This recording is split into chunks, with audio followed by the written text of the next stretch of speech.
अगर आईएएस बनने के लिए, आईपीएस बनने के लिए सैक्रिफाइस करना नहीं पड़ेगा, अगर उसके लिए आपको त्याग नहीं करना पड़ेगा, तो आज पूरे इंडिया में हर घर में आपको आईएएस आईपीएस मिल जाएंगे.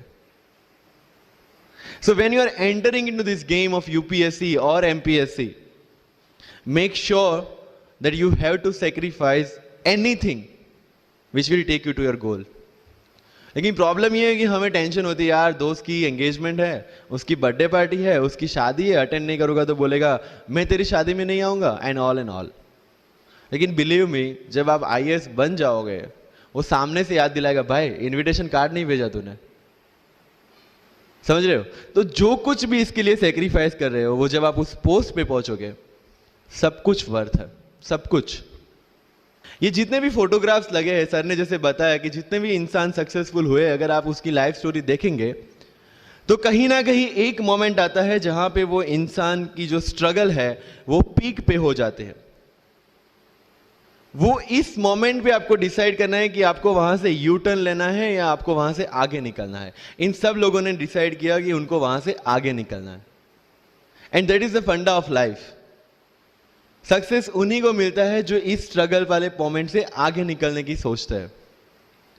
जब भी आपको लगे कि आपके सिर पे बहुत मुसीबत है, जब भी आपको लगे कि आप हर तरह से गिर चुके हैं, जब भी आपको लगे कि आपके पास कोई ऑप्शन नहीं है, तब एक चीज आप अपने दिमाग में लाइएगा कि यही मोमेंट है जहां से आपकी तकदीर बदलने वाली है.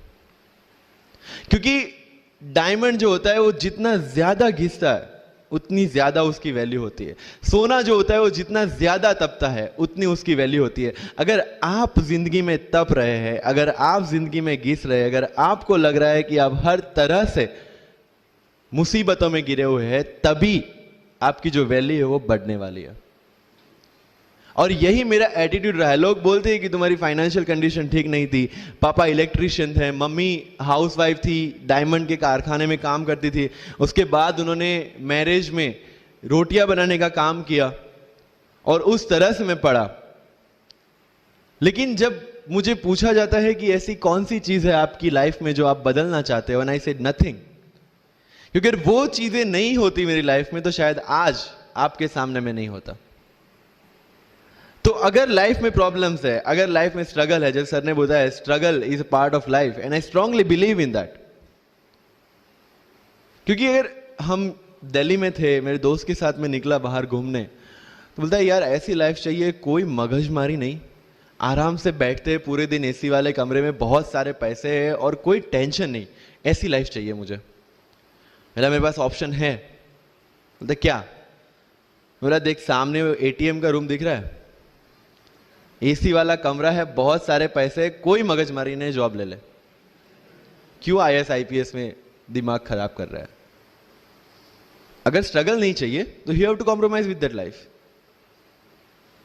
जब भारत वर्ष का सपना चंद्रगुप्त ने देखा, चाणक्य ने देखा, और उस भारत वर्ष को बनाने के लिए जब ये संघर्ष जारी था, और तब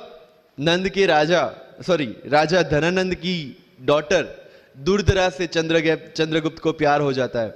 और जब चाणक्य उनको बोलते कि नहीं, तुम्हें उससे दूर रहना है, और तब चंद्रगुप्त बोलता है आचार्य, कभी कभी सोचता हूं कि जिंदगी में या ये भारत के सम्राट बनने के लिए इतना त्याग, इतना बलिदान ना देना होता तो. और तब चाणक्य रिप्लाई करते हैं तो हर कोई भारत का सम्राट होता. This is the fundamental rule of life. UPSC सिर्फ आपका नॉलेज चेक नहीं करता. Make it very clear in your mind. जैसे सर ने बोला, it's a game of wisdom. आपको पहले ऑफिसर बनना पड़ेगा यहां से. यूपीएससी का काम तो सिर्फ थप्पा लगाना है कि हाँ ये ऑफिसर बन गया. जितने भी आईएएस आईपीएस ऑफिसर्स को आप मिलोगे, you will realise this thing कि ऑफिसर वाली क्वालिटीज इसमें पहले से है. आप जब प्रिपरेशन स्टार्ट करते हैं तभी से समझ लीजिए कि आपकी आईएएस और आईपीएस की ट्रेनिंग भी स्टार्ट हो गई. बिकॉज जो क्वालिटीज आपको चाहिए as an officer, as an IAS, as an IPS, क्या क्वालिटीज चाहिए? फर्स्ट ऑफ ऑल कॉन्फिडेंस, कि जब आप उस सीट पे बैठते हैं, आपके सामने कोई भी क्वेश्चन आएगा, you will be able to handle the issue. ये कॉन्फिडेंस लेके आपको उस सीट पे बैठना है. यही कॉन्फिडेंस चाहिए when you start the preparation.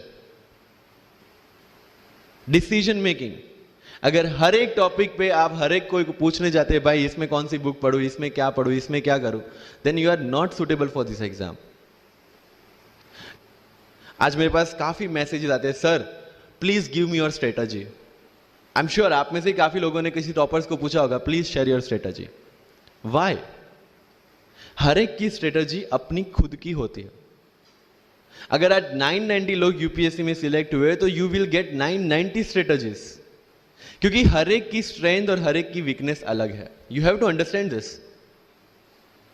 आप कभी डॉक्टर के पास जाते हैं बीमार होके, और कभी डॉक्टर को यह बोला है सर जो आगे वाले पेशेंट को दी ना मुझे वही मेडिसिन चाहिए. डिड यू से लाइक दैट? नो, क्योंकि उसकी बीमारी अलग है, मेरी बीमारी अलग है. सेम चीज विथ यूपीएससी. आपकी स्ट्रेंथ और आपकी वीकनेसेस अलग है, किसी टॉपर की स्ट्रेंथ और किसी टॉपर की वीकनेसेस अलग है. Why should I walk on the same path, जबकि मुझे पता है कि वो मेरे लिए बना ही नहीं. I have to create my own path. मेरा यूपीएससी का जो बुक लिस्ट है वो अगर आप देखेंगे ना तो यू विल फाइंड कि ये completely out of the box book list है. मैंने कभी लक्ष्मीकांत नहीं पढ़ी. आई नो यूपीएससी फ्रेटर्निटी के लिए ये बहुत बड़ा स्टेटमेंट है. I never read Shankar IAS, I never read Yojana, I never read Kurukshetra. I didn't do writing practice for mains. मैंने मेंस में GS2, GS3, GS4 का एक एक पेपर, एक ऐसे और ऑप्शनल का एक एक पेपर लिखा है. That's all about my writing practice. Because I knew what are my strength and what are my weaknesses. Mains में 3 चीजें होती है, handwriting, speed and content. When I was so sure about my handwriting and my speed, why should I waste my time on writing the papers? Instead of that, I focused on improving my content. Getting my point? So if you are the aspirant की जिसको लगता है कि 3 घंटे में मेरे से paper finish नहीं होता, then go for writing practice. Then write as much as you can because you need that. But किसी टॉपर ने 50 पेपर लिखे हैं, 3 टेस्ट सीरीज ज्वाइन किया है, इसलिए मुझे भी करना पड़ेगा.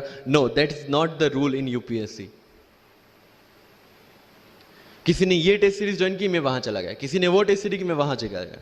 No, you have to create your own path. And this was the biggest part of my UPSC preparation. सुनो सबकी, करो मन की. This is applicability of your mind. क्योंकि आपकी स्ट्रेंथ, आपकी वीकनेस आपसे ज्यादा अच्छा कोई नहीं जानता. आपके पेरेंट्स भी नहीं, आपका सबसे क्लोज टीचर भी नहीं. आपको 3 बार चीजें पढ़ के समझ में आती है, किसी को 5 बार पढ़ के समझ में आती है, किसी को 1 बार समझ में आ जाती है. But I want follow the same path जो आगे लोगों ने फॉलो किया है. वो मेरे लिए बना ही नहीं है. I have create my own path. Getting my point? Yes और नो? सो जो मजदूरी है वो सड़क पे एक इंसान 12 घंटे गड्ढा खोद के भी करता है, और एक टॉप कंपनी का सीईओ भी 12 घंटे दिमाग चला के मेहनत करता है. लेकिन how he is different from that person on the road? Because he uses his mind. In UPSC we are supposed to do the same. मुझे पता चला कि भाई लक्ष्मीकांत मेरी मेंस की रिक्वायरमेंट फुलफिल नहीं करता. प्रीलिम्स जैसे सर ने बताया was not into consideration. I know कि उसमें सिर्फ एक ब्रिज क्रॉस करना है, एक हर्डल क्रॉस करना है. अगर मैं प्रीलिम्स में 180 भी लेके आया, 190, इवन 200 भी लेके आया, तो मेंस में तो मैं सबके बराबर ही खड़ा हूं. Why to waste your time and energy on something which is just qualifying? Instead of that, put your focus and energy to something, mains and interview, कि जिसकी वजह से आपको सर्विस मिलना है. Good marks in mains ensure that you are in the list. Good marks in interview ensure that you get the service of your preference. Prelims is about quality. Mains is about quantity. Prelims में always मेरा target एक ही था, जो भी test में देता था, जो भी मैं सॉल्व करता था, I just need to cross 120, that's all. जितना सेफली मैं 120 क्रॉस कर लेता था, I put the paper aside. क्योंकि आज तक यूपीएससी का कट ऑफ कभी 120 से ऊपर गया नहीं और जाने वाला नहीं है. That was very clear in my mind. So minimum risk लेके मैक्सिमम आउटपुट लेना वो प्रीलिम्स का काम था. एंड उसके लिए आपको सिर्फ प्रैक्टिस ही चाहिए. As sir said, there is no separate preparation for prelims. What I did, January तक मेंस ओरिएंटेड प्रिपरेशन. February से I started test series. Vajiram में January से टेस्ट सीरीज स्टार्ट हो जाती है. I started test series, I started revising the things and then prelims आ गया, दे दिया, खत्म. So मेरा स्ट्रिक्टली एक ही चीज आपको कहना है कि अगर आपका प्रीलिम्स जून में है तो मिड ऑफ मई तक सारी टेस्ट सीरीज खत्म कीजिए. लास्ट 15 डेज में सिर्फ यूपीएससी के प्रीवियस ईयर के पेपर्स कीजिए. तो आपका जो माइंड सेट है वो यूपीएससी एंगल से सेट हो जाएगा। जो पर्सनालिटी टेस्ट लास्ट में यूपीएससी लेता है, इंटरव्यू नहीं है वो, we consider it as interrogation. Interview को इंट्रोगेशन लेके चलता है, वहां पे पूछताछ होगी नहीं। अगर यूपीएससी के इंटरव्यू में 10 में से 9 क्वेश्चन के आंसर भी आप सॉरी सर और sorry ma'am, I don't know कह के देते हैं, उसका कोई इंपैक्ट नहीं पड़ता।